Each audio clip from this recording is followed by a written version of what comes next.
turns out that gender does mean something, and it does have an actual meaning to people outside of you.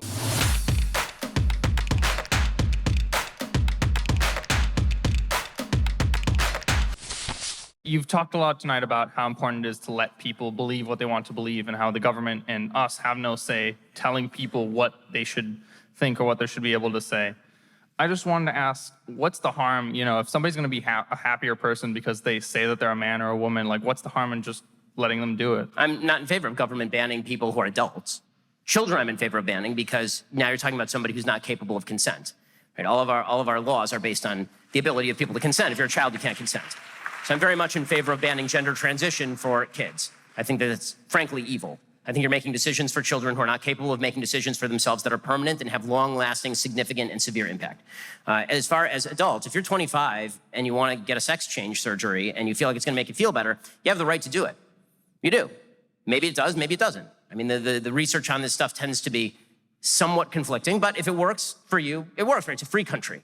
Now, that's really not the question that's being asked in our society today, because I don't think there are that many people who are like, we want to ban gender surgery for a 30-year-old.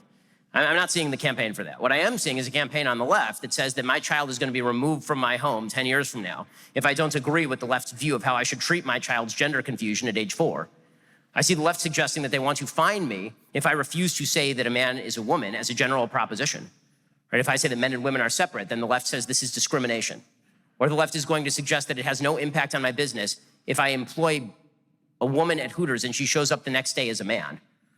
Right, like that does have an impact on my business, right? But the left would suggest, well, you should sort of deal with it. Well, it turns out that gender does mean something, and it does have an actual meaning to people outside of you.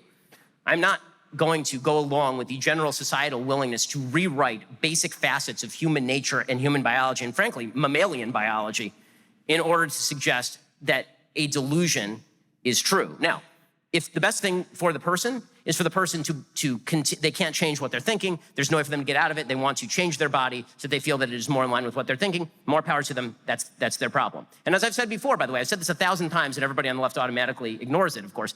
I've said that if I were in a room with a transgender person having dinner with that person, I wouldn't go out of my way to call them by their biological sex. Because it's rude, right? I wouldn't do that if I were sitting right across from them. But if you're asking me in a public forum whether a man is a man and a woman is a woman, or asking me to call a man a woman in a public forum, the answer is no.